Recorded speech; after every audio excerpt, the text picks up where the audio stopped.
Good morning, Nutters, and welcome to the first edition of Giga Up, a weekly podcast about the Giga Nuts Fantasy Football League and upcoming matches of the week. I'm your host, Sal Rose, and I will be joined weekly by fellow owners and former Giga Nuts champions, Commissioner Harris and Mikey Bishop, to discuss all the happenings around the league.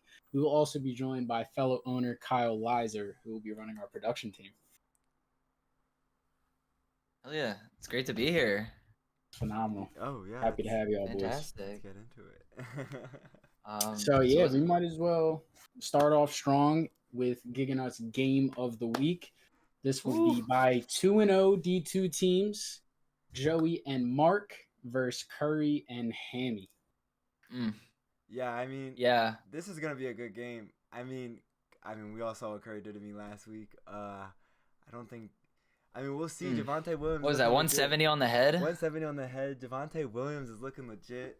Odunze. Yeah. Something. He's what I wanted Marv to be. So we'll see. Yeah. I think my favorite part so far of Ryan's team and Ryan and Hammy's team is simply the Ibuka pick playing out so far. Going up and getting that kid in the 6th round and telling everyone, yeah, I just have a feeling, and that feeling is sure as hell paying off right now, I'll tell you that. Yeah. No, he sniped Ibuka from me. If that trade would have went through on draft day, I was going Ibuka there. Wow. And I got 2 of my receiver picks stolen. But Curry's team is great. I think after week 1, everyone kind of thought Javonte Williams, like, okay, it was a solid game script. You know, they're going to try and establish the run game after their disastrous run season last year. And I think we all kind of downplayed it going into week 2. We were like, it's Javonte Williams, you know? And I think after last week or week 2, I think he's like a mid-tier RB2 comfortably. Like, just on volume. Just on volume alone. And he's catching what? Like 7 receptions in week 2? Yeah, I mean, they threw the ball 50 times, but I see that continuing to happen. But Dallas's back 7 looks awful so far. Oh, yeah. My buddy, friend of the Giga Nuts League, Sean Page, likes to text me weekly how awful their safeties are. Specifically, Matt Elam, I believe, is just failing every week in cover 4 scenarios and getting just ran by. You know Vic Fangio. Speaking of a Vic Fangio lover, Joseph Glom is on the other side of this matchup. I mean, dude, was Mark really the missing piece? Is that all he needed? I think he was, bro. I mean, dude, this is a little direction. I mean, we have never seen. I don't think we've ever seen Joey make a trade on draft day, and then I have a stat. Joey has never won week 1 in sleeper league until this year. He's never started off 2-0. I guess is the same. Never started off 2-0 as an extension. Another bulletin point going off the 2-0 start. They haven't dropped under 140. Bro. That's unbelievable. It's unbelievable. They are showing it out right week now. Week 1, Jamar Chase has what? No Hampton. Points? No Hampton's played awful so far. And their pick at the 3-1, you know, who was supposed to be a slam dunk, and Greg Roman just refuses to run the ball, and their team is still putting up a 40. I don't think we can blame Roman there. I think the Rashawn Slater injury was downplayed in preseason. Yeah, a lot because of the scheme. And but to adapt it that heavily, I mean, it's working. It looks phenomenal. But Herbert is that guy. Yeah. So, I mean, I understand why, why shy away from it now. But at the beginning of the season, I thought Hampton was going to be a bell cow off jump. Yeah, I was hoping early in the mock drafts he was going to fall all the way down to 310. Obviously, that was never happened. Sleeper has A.J. Brown only projected 12.78 points going into Thursday night. That could be the hole on Ryan's roster that really bites him. But especially if McLaurin ends up not paying out. That's the missing piece for Curry, though. If he is a serious championship contender, if Brown plays like Brown from week 8 on, I hope I don't see the kid in the playoffs. That's all. And here's the other thing. Thank God I'm in D1. He has RG Harvey stashed on his bench. Yeah. Dude, if anything happens to Dobbins, he's an automatic RB2 in a Sean Payton offense that can catch passes. Yeah. This team Ryan's team has a lot of what ifs, but they could all. It does. But it has a lot of certains. Yeah. Right now, I would consider Ibuka a certain. Obviously, Bijan Robinson. How long do we think Zay Flowers keeps getting 10 targets a game? Mark Andrews is a bum. No Isaiah Likely. Yeah.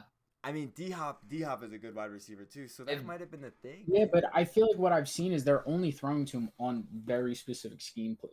For sure. Yeah. Like D-Hop's not going to go out there and take enough volume away to where Zay Flowers, funny enough, he's not getting an 80% snap snap share or nothing. Yeah. I love Joey and Mark's bench. I think we're not often gonna shout out benches here, but I specifically love the fact that he has Scadaboo stashed, Algier stashed, and Matthew Golden stashed. Ooh. And don't forget about Dallas Goedert, who got hurt early. Yeah. Those are all players on his bench. Yeah. And Scadaboo just looks to have the job by week 4, it seems. You kind of just want one of those guys to pop, and that's such a good pick. I mean, and Golden's already been missed on 2 touchdowns at this point. I don't think the problem. Scadaboo out snapping Tracy. Week 2. And it wasn't even a close split. No. And the games are passing 14 all the time too. So it's not even like, oh, they're like near the red zone all the time. They just. Yeah, I think the scariest part for Joey and Mark right now, is really if Daniels plays or if this is a long-term knee problem. Yeah. I don't think it is though. I think if Daniel misses week 3, I think he's back week 4. Yeah, I think even and realistically, it's the Daniels knee thing right now, and then can Jamar Chase continue to produce with no Burrow? Yeah, he's and then can Amarion bounce back? But there's a chance that they just hyper target him because that's what teams do with backup quarterbacks. I think Higgins is gonna take more of a hit than Jamar ever will. Absolutely, they don't have that. Yeah, Higgins is. Jamar doesn't have that ceiling though that he had last year. No, he's not gonna score. Like Jamar Chase can take a 70-yard screen pass. Yeah, Higgins can't do that. I mean, I'm sure he can, but definitely not at the clip Jamar Chase can. No. Yeah. We'll see. And all right. So let's get some predictions in. Let's do some predictions. What do we think that what do we think the outcome is? Let's get a point spread. Let's get a win-loss and then a point spread by how many current points. sleeper projections? Current projections for the game of the week are a projected 52% chance winning of Joey Glom and Mark Bell of 134 to 131. Oh. I think I'm gonna have to take Ryan. Like a 5-point spread. I know. I honestly, after what Curry did to me last week, I see Ryan putting up 150 at least. I think it's Ryan by a 10-point margin. Yeah, is my prediction there. I like Ryan as well. I don't know if I would go 10. I think I would bring it closer down to 5. But I think Ryan's team has been playing like more consistently. I know it's only week 2, but like every one of Ryan's players except AJ Brown is showing out.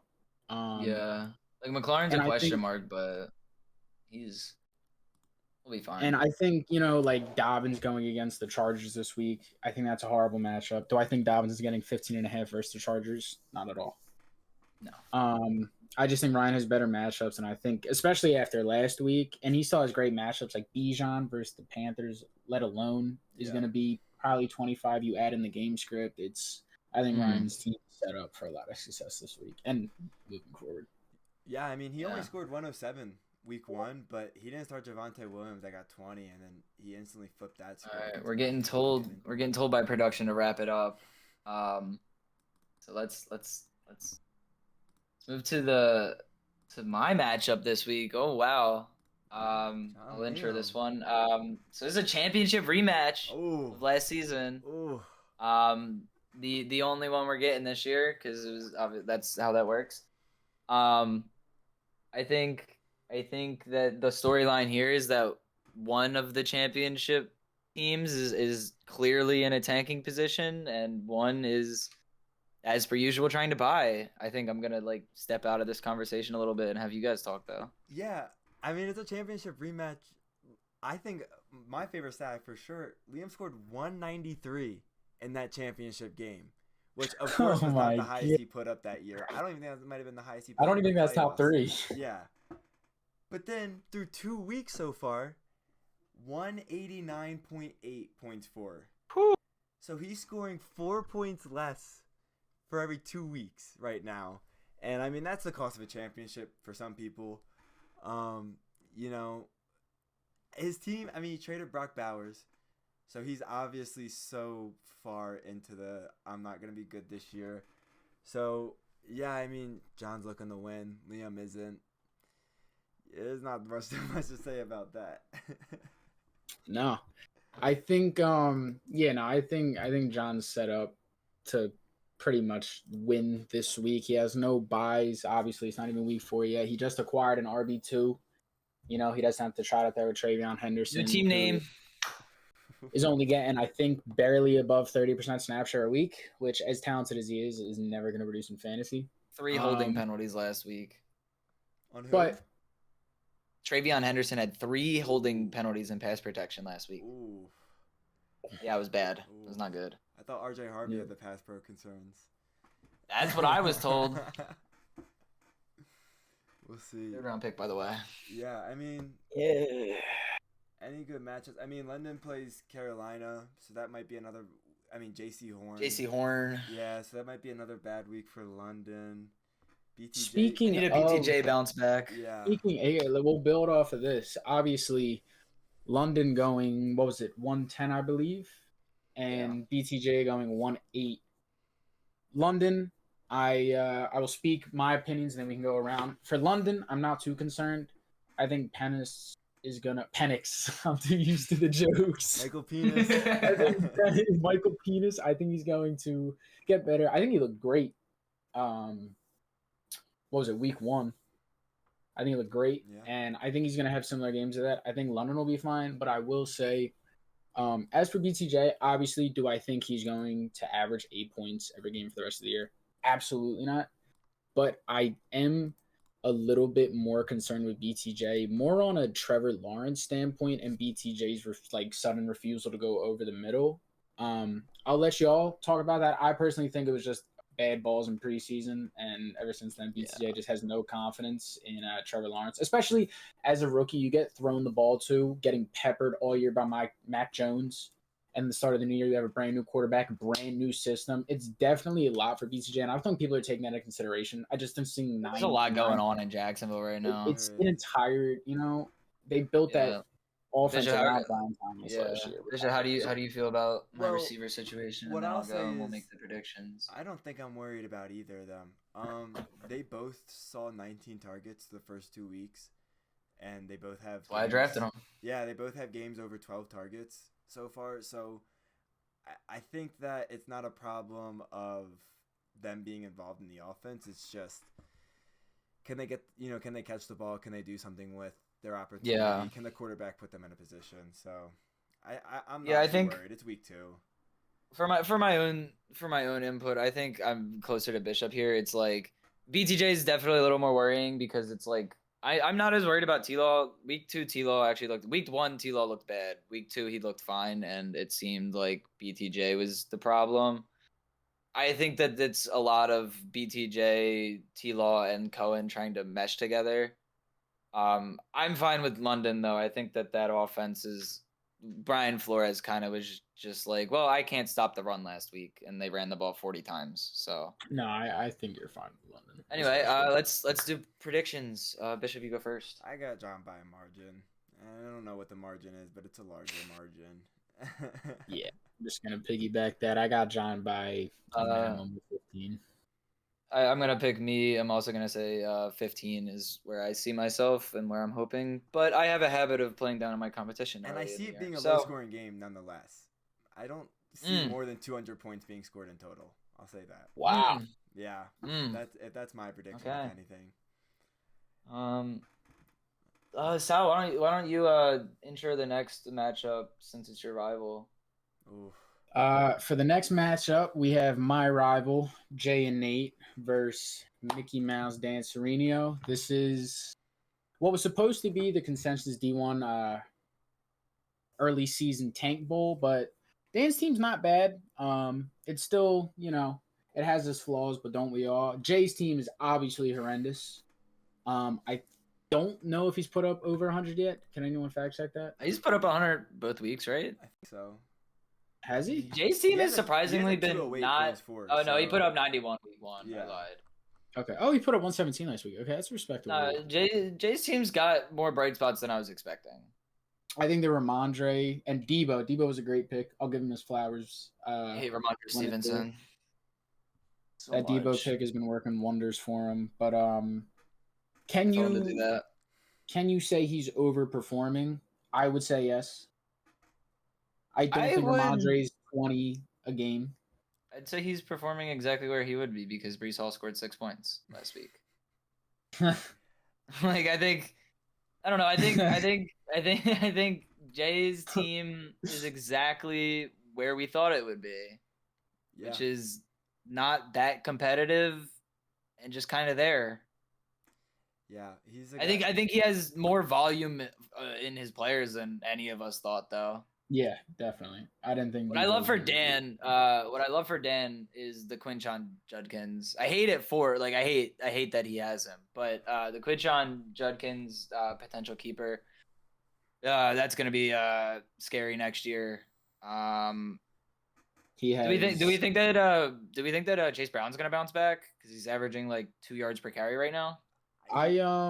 I do think he'll be more efficient, but I think especially with the situation in Cincinnati right now with Burrow out for 3 months, I think to expect him to return to that stretch we saw from week 10 on last year would just be naive. I don't think he gets back to what everyone drafting him in the second and third round were hoping. Yeah. I do think he'll, get a little bit more efficient though. Yeah, I think he goes down to like a mid-tier RB2. Yeah. I'd be comfortable saying that. But that's kind of what Dan needs. I mean, he has Derrick Henry. Yes. So Derrick Henry's not gonna have 10 yards. He's not gonna get 11 carries for the rest of the year, man. Yeah. It was a game where they didn't need to do anything. They had, I think, 2 defensive touchdowns. Yeah. No, I think this is one of those matchups that's like, well, whoever wins, I guess. I think what's more interesting is the trade candidates that could come out of a week like this. Yeah. I think a Debo, I think Jay's gonna definitely be able to sell Debo, especially if he keeps outperforming McLaurin. If Breece Hall continues to be RB1 in New York. Also, I'm gonna go on a side tangent and out Jay right quick. I've tried hitting this kid up, and the asking price for Breece Hall is absolutely ridiculous. And if you are watching at this point in the video, lock the fuck in. This is why you didn't trade Tyreek last year.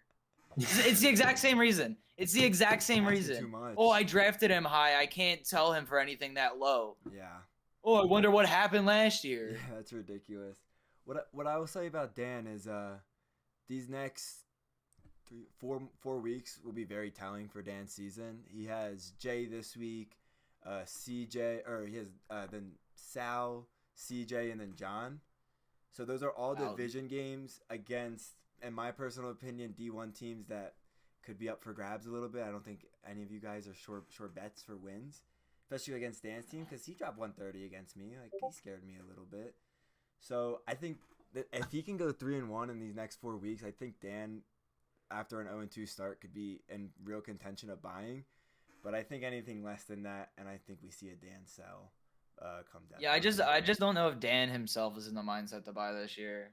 True. Probably try to regain some capital after not having any. I think he's looking at D2 and he's like, even if I make it, I'm not winning the 15. Which is a loser's mentality if you ask me. But anyway. So let's do some predictions here. We're getting told to wrap up by production. Yeah. I'll start. I would say I haven't gone over the matchups too much, for each team, but I would have Dan winning by, just say 5 again, be safe. I have Dan by about 5 to 7. Really?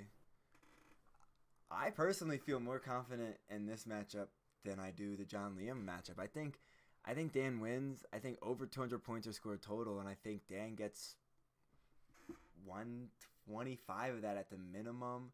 And I could see him going all the way up to 135 probably. So I have Dan by 15 right now. So Jay has really bad matchups this week. Yeah. Clayton Johnson's gonna get locked down by Surtain. Yeah. And Tyreek is gonna be out of the game before halftime. And then Darnell Mooney is playing Carolina. But I struggle to see Jay's running backs being able to produce enough to match Dan's entire team. And so I think it's another Dan wins by 15 points here. Yeah. He would need Debo to have a 35 Yeah. point game, which against the Raiders, God knows. But I think Debo will give him probably another like 18 to 20 this week, though. Yeah. But I don't think it'll be enough to hold over Dan's team. I think his team is much deeper. Yeah. Bishop, why don't you introduce your matchup? Yeah, sure. So I got Kyle this week. It's me versus Kyle. I'm 1-1 after a disappointing loss to Curry last week. Kyle was able to be 2-0 against two division opponents. Kyle? Question mark? I think so. I think so. Who did he play week one? He played you last week, dickhead. Oh shit! Yeah, I got dog. I mean, he beats Josh week 1, which I had game of the week 1. He beats him by 2. I think he took some players out. So I mean, Kyle's team looks good. Nick Chubb might be the answer at RB2 there. It looks like he's got that backfield. Yeah, that was really the question mark after Brian Robinson got traded and while he was in trade rumors. And yeah, he looked good. Anyone else? I think the thing with Kyle's team is it's definitely in need of a purchase of a running back at some point. But for now, the receivers are gonna pick it up. He scored 140 with Cortland Sutton having a catch for 6 yards last week. Do we think and no Kittle the same efficiency? And no Kittle. Oh yeah, I wanted to crash out when I saw Cooper Kupp had 9 targets last week. We'll see about that. I definitely think Kupp continues to have around 8 targets a game because currently JSN has a 40% target share. That's ridiculous and not something that continues to happen. I think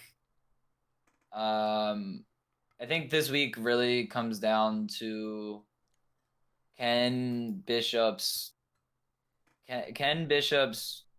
receivers produce the way that they're supposed to? Yeah. Almost. Like we're I think 2 weeks in we've seen that Pacheco is just not the guy in Kansas City this year. And that's unfortunate for him because his receivers, Marv does not look like the ultra bounce back candidate that we all thought he could be with 11 targets to 2 games.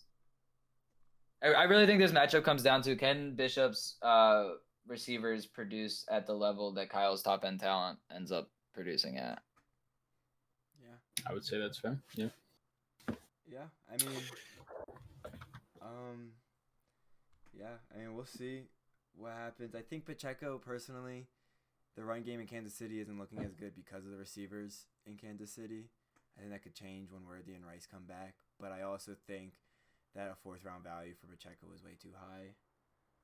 And it happens. You're always you're gonna miss on a draft day here and there. ADP on draft day is a scary beast. Yeah, I think can the Eagles' offense right themselves enough for Kyle to win without a 50 bomb from Amon-Ra or 40 bomb? I mean, I had Saquon has averaged over 45 points against the Rams as an Eagle.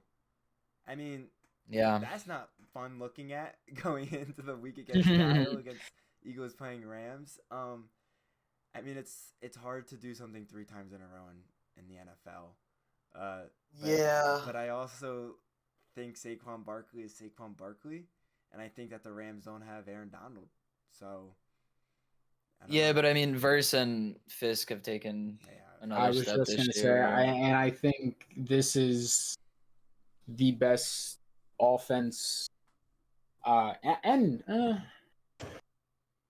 mean, I would say it's gonna be a tough matchup for the offense Birds. And defense we've played. Like, I don't think the script of this game is gonna I think if there's one game for AJ Brown to do good, even though the Rams defense is the best one we faced, personally, in my opinion, I do think this would be the game to do it. We're gonna have to throw the ball more this game. Yeah. Well, I don't think Patullo gets his shit straight. And that's still kind of bad. I mean, if the Eagles throw the ball a lot, he got Jalen Hurts slinging the rock at Team Kleiser. So, the Eagles are probably gonna hurt me some way unless it's like a 10-10 game. Yeah. Yeah. So, prediction time. I think I don't think there's much to talk about this matchup. Y'all both got hell of a squad. I mean, Sleeper has a bigger gap than I think any of us might. It's Bishop's projected currently to win by 15 at 145 projection over Kyle's 130. Has a 61% chance to win according to Sleeper's prediction index. Yeah, as much as I love your team, Bishop, and I do think it is extremely deep, I don't think this game obviously is represented well on Sleeper. I do think it'll be a closer game. For my prediction, I have Bishop winning. Definitely not by 16 points. I would have it closer to about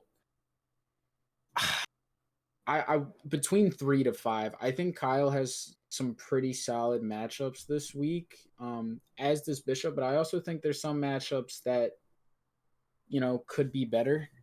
But I think Devontae Adams on the Eagles wide receiver or cornerback too is gonna hurt. Yeah, Dory Jackson is going to get. Yeah, he's going to get fried.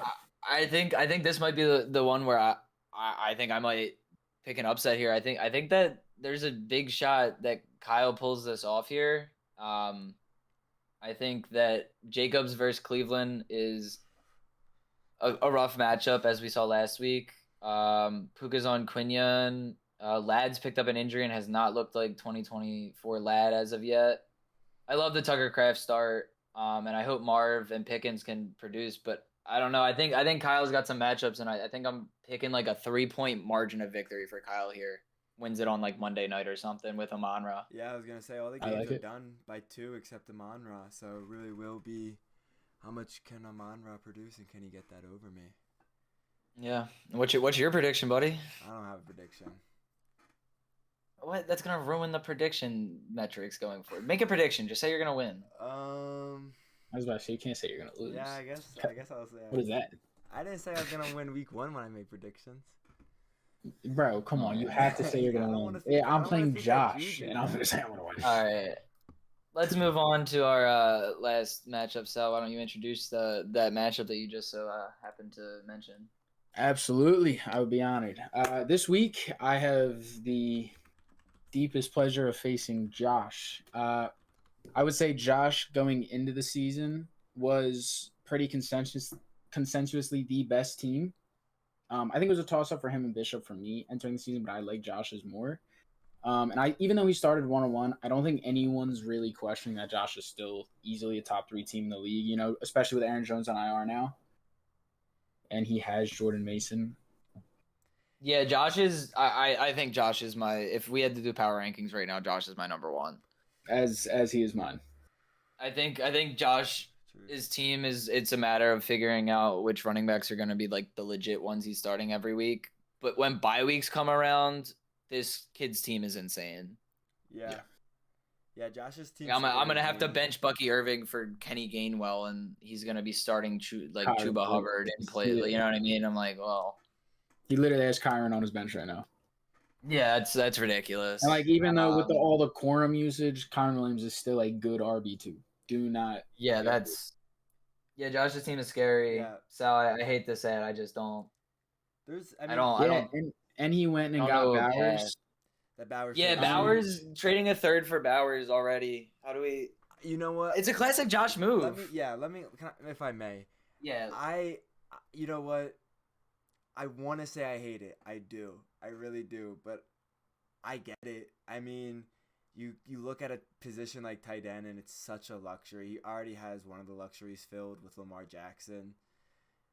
You had the depth. I mean, right now on his bench, it's Chuba Hubbard, Charbonnet, Devontae, and Ferguson.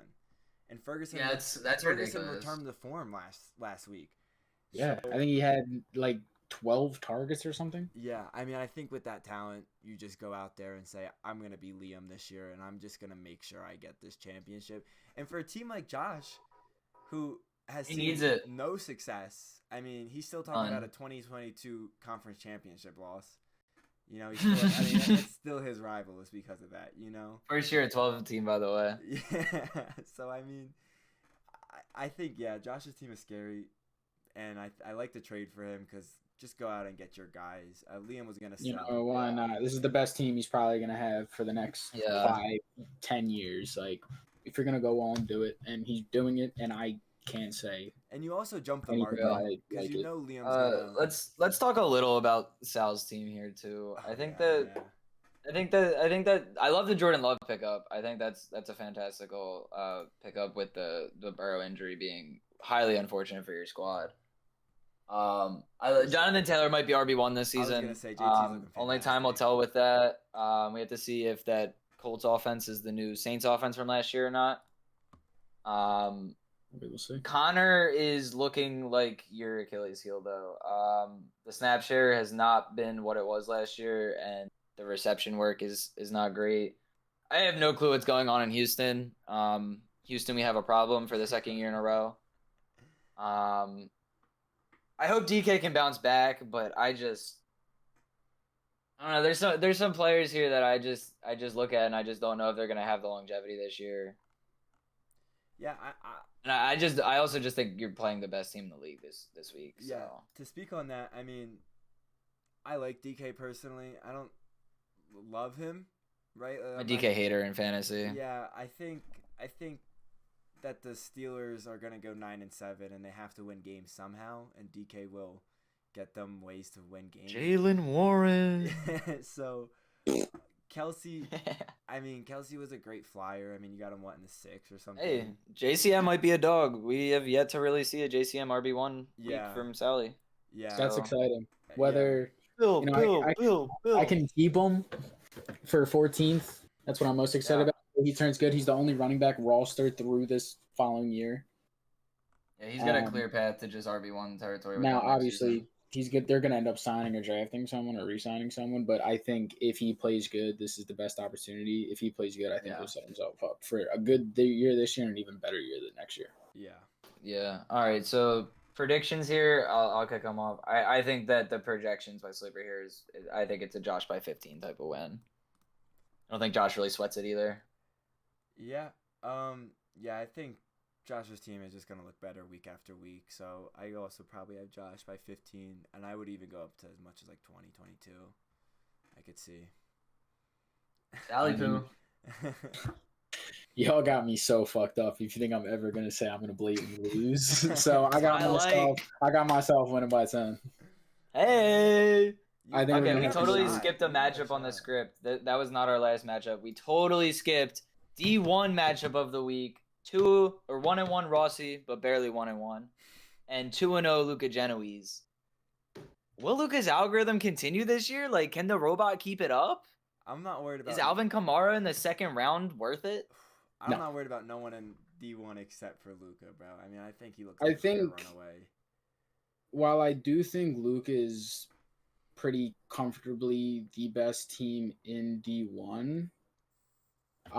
There are some pieces that scare me, but there's pieces like Jackson Smith kept in the 7th. He's looking like I would. If I'm Luca, I'm trying to sell JSN right now. I mean, and here, his pick at the 1-4 hasn't even played that well yet. No one is going to think that Justin Jefferson's going to really take that big of a hit. I think Justin Jefferson's floor is AJ Brown last year. And I think when Jordan Addison comes back, things only get better.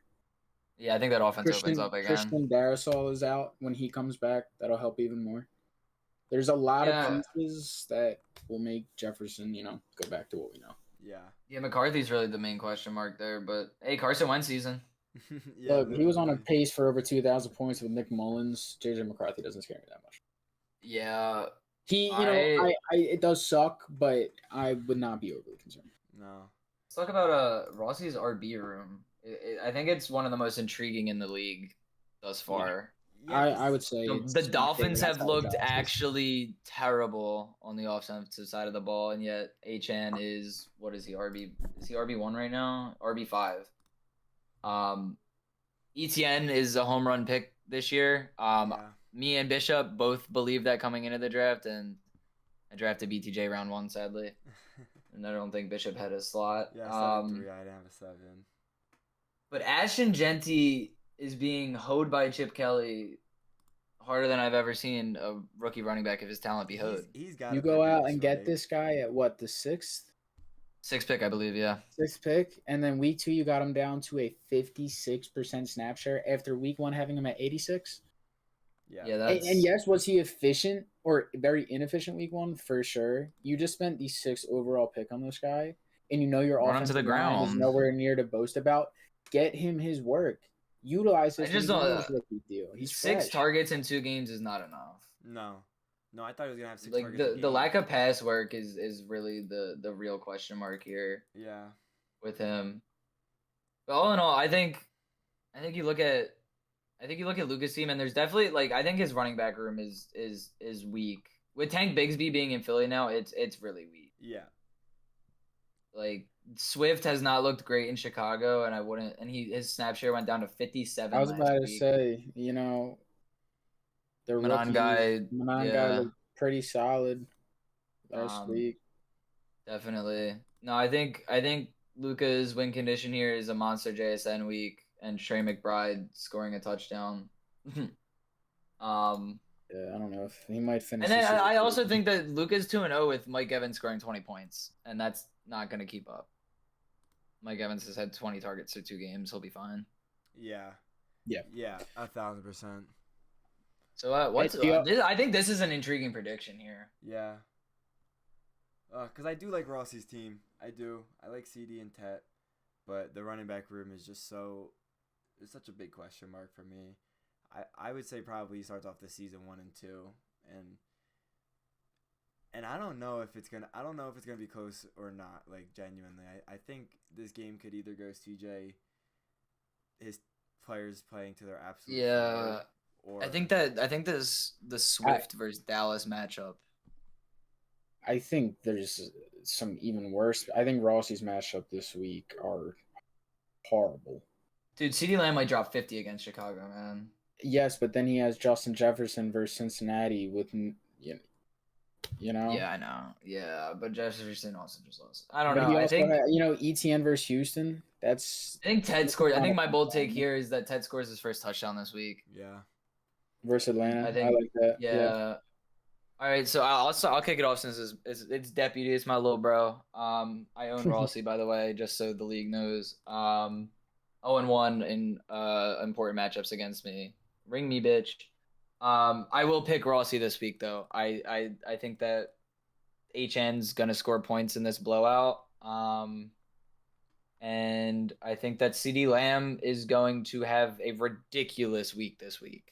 I don't see a world where a Jalen Johnson-less Chicago defense that has already looked really terrible is good this week against Dak Prescott, CeeDee Lamb, and George Pickens. Yeah. So I think it's Rossi by 10. Wow. Yeah, I mean I got Luka. I think really the biggest X factor for Luka is just having Trey McBride over Hunter Henry in that matchup. McBride has just proved that he can do what he needs to do. He hasn't done any. He's 25 points for the first 2 weeks, but the same thing with Mike Evans. I think they got to start hitting the ground running eventually, and I think that could be this week. So I got Luka by 15.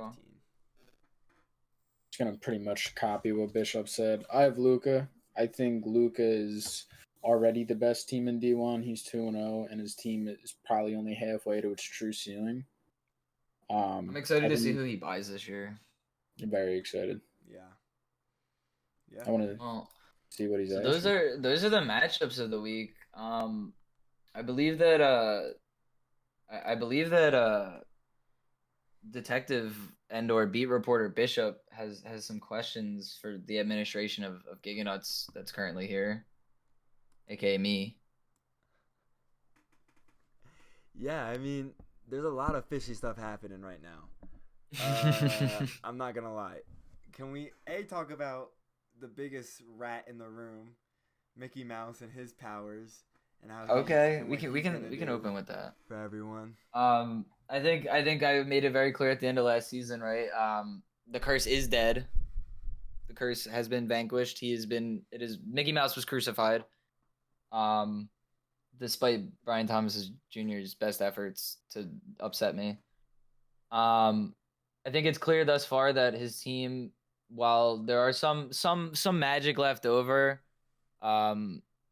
he is feeling the hurt of not having a soul for 3 years, and I think we finally gotten past Mickey Mouse. We haven't gotten past Dan being a fence-sitting asshole in the chat though. Talk your shit and stop feeling bad about it. Oh my god. So yeah, anything else? Yeah. The league is always open to answer questions. Right. Well, I mean, what is happening in Sal land and Travis Scott land, if you will, with the current charges happening? So the Nico trials are raging on. We're still in the investigatory period against largely the Houston Texans as an organization. Fuck ass O line. That O line is looking to have some racketeering against CJ Stroud. Some charges look to be we're investigating. All in all, it's been inconclusive this far. I think that Coach Rose has definitely felt the brunt of the investigations, and it could even be a distraction to his team up until this point. But right now, I don't think any charges are pending, and the league is still in early investigatory action. And if I may, I mean, Sal, I mean, how is your team handling this? How is you know? It sucks. I'm not gonna sit here and lie and say it doesn't. It's costed me 2 weeks. First week versus John, I think I lost by 3. Would have lost by 6 if he kept in Loveland. Got really unlucky that week. Also, JT 2 yards off the 100-yard bonus gets pulled. And then Myers 3 yards off, and he actually had a wide open ball that he should have caught, which would have got him that, but Geno Smith overthrew him. Anyways, I'm not worried. It does suck, but I do think you can't say that Nico Collins is not going to get more targets.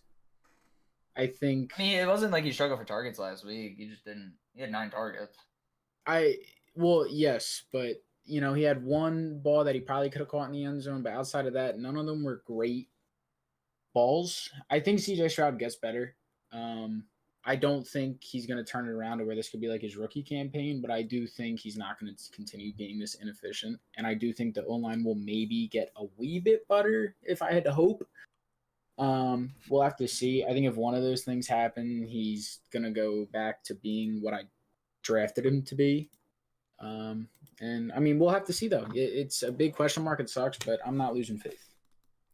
Yeah, and finally, I mean, this might hit a little bit too close to home, but there's reports coming out that the deputy to the commissioner, CJ Rossi, is being investigated for being an undercover D2 agent. I want to open this with the commissioner is not the head of the investigatory wing of Giga Nuts. That is a committee deal. But what I can say as the commissioner, and I don't have oversight over this committee, is that they have informed me that there are no true investigations going on right now. As of yet, and most of these things they've treated as hearsay with no circumstantial evidence. And this is a big but that I want to be out there. Sources, aka I know who's on the investigatory committee. Sources would say that the deputy has some pull over this committee, and it could be a reason the league has not taken stronger action as of yet. Yeah, I mean, do you have anything to say on him giving up Gibbs, Bowers, a 2nd, 3rd, 5th, and 6th for a 1, 2, and a 7? I mean, that looks a little fishy letting that trade go through. That's a question for the investigatory committee to answer. As the commissioner, I have a place in this league that is meant to be balancing, and I'm gonna continue to do that. But I might also talk my shit as not commissioner. So it's left TBD. The investigatory committee of the Giga Nuts Fantasy Football League will comment when they feel some allegations are no longer just allegations. Good to hear. So I think that about wraps it up. Yeah. Did we do it? Is there anything else anyone wants to touch on before we knock off the first? I'm gonna win my 2nd ring, but other than that, that's gonna be a week. We're gonna wrap it up here because now we're just spewing out bullshit. For anyone that watched this entire thing, thank you. That's pretty sick. Hope all the league members watching, especially you, Josh, know that you're losing this week, and my team's putting it all together. Sweet. It was great talking to y'all. We'll see you next week. Next week. Hey, good morning, Giga up. Good. Yes. Good morning, Giga Nutters. Giga up. Giga up.